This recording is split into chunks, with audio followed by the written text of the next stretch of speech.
Hello, this is Kyle Byron, the Toronto nutritionist. Parents, I want you to get your kids involved in this video because we're going to do a little science project. We're going to make our own yogurt.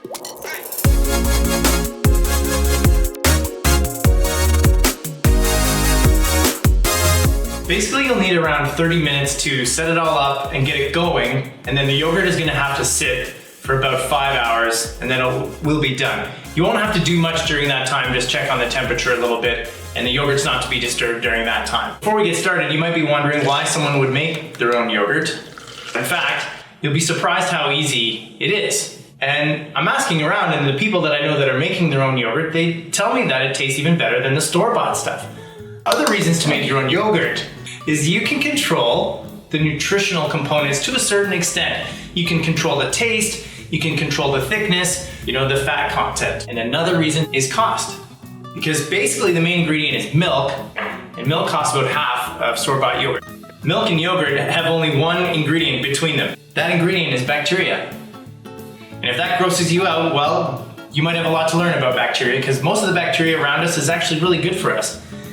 There's like trillions of bacteria that live in our guts, and they help digest the fiber that we eat. They're good for our immune system. They help with our digestion. They turn like carbohydrates into vitamins and fatty acids down there. And if you've ever heard of this word, probiotics, that's what we're dealing with. So you can go to the pharmacy and you can buy probiotics off the shelf, or you can just make yogurt and sauerkraut and stuff like that. So not only is yogurt delicious, it's like so good for you. In fact, it's kind of funny if you think about it. Conventionally speaking, for a snack, a lot of people have yogurt. Meals and snacks should have all the macronutrients, protein, carbs, and fat. So if we want a well-balanced snack, we'll have either yogurt or a glass of milk that's 3% or 5 or 10%. The fat is going to increase the satiety, like the feeling of satisfaction and fullness that you have. And it's actually going to also slow down the digestion of that snack. So you kind of want the calories that you're eating, you want those to give you energy for a long time, and that's going to lead to better energy levels. And indirectly, it helps people maintain their weight or even lose weight.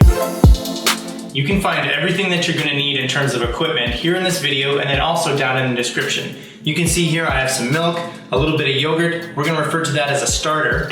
I got a glass jar. This big pot here, that's going to be my incubator. That's actually going to go in the oven too. So you're going to need a little pot here and a meat thermometer or a candy thermometer. That's probably the most important piece of equipment. So this is a little bit of store-bought yogurt, and we're just going to put a little bit of that into this milk. Once the bacteria get in there, they just go to town and they start eating the lactose, which is a sugar, and they produce lactic acid as a byproduct. And acids are tart. Like if you think of eating like a lemon or apple juice, that tart sort of taste, that's the acid from the bacteria. That's them doing their job. And also along the way, they thicken up the milk into the thickness that yogurt is. It's kind of like the same kind of thickness that like Jell-O would have or like a pudding.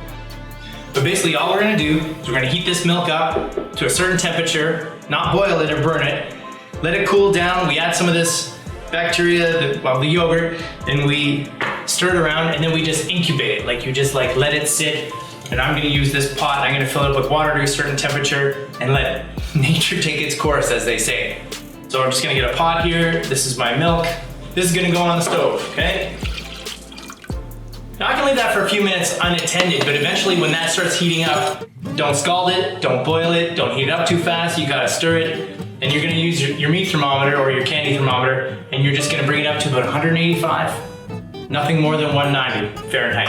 As promised, here I am being very careful with my milk as I heat it up. I've got a spoon in one hand, I got my meat thermometer in the other. I just dip that in there, I check that. It's getting pretty hot. I'm in the danger zone. Danger zone. All right, 182, and in the next few seconds, it's gonna heat up even more. So it's probably 183, 184. As long as I'm above 180, between 180 and 190. Now the milk's coming off the stove and into our glass vessel.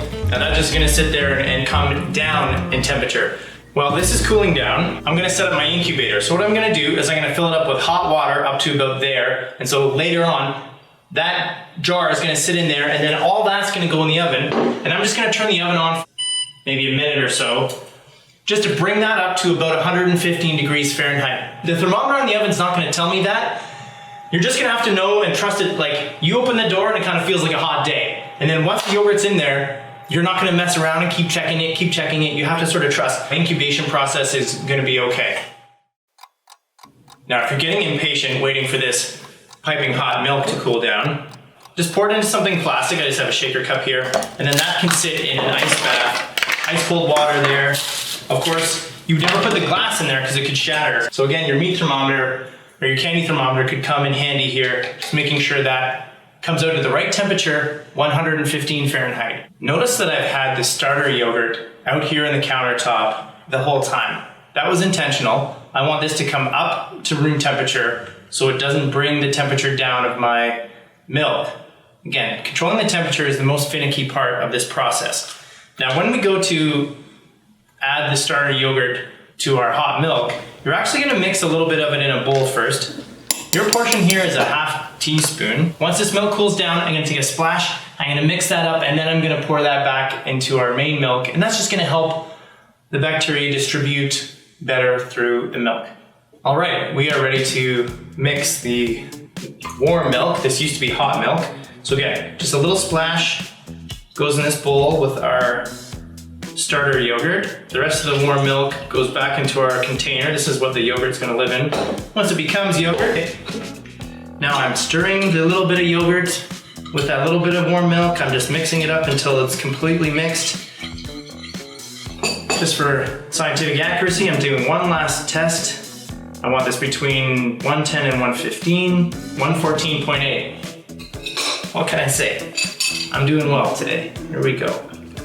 Bacteria work really fast. They're already going to town on this. The yogurt is already being made. Couple quick stirs there. This is just the mason jar lid, okay, the cap. This is not affixed to this jar. Do not screw the lid on because with fermentation things can explode. I'm just gonna put the cap on just lightly like this. This is my warm water bath. I checked the temperature earlier, but just so you can see me doing it. I want this at about 115, 113, I'm doing well. This goes in here, this goes here. My oven, this should just feel like a warm summer day. That's how it should feel on your face. Yep. Just gonna turn the oven on for a few seconds, and then I'm gonna set my timer for 5 hours. And we're almost done. It smells so good. It just smells great.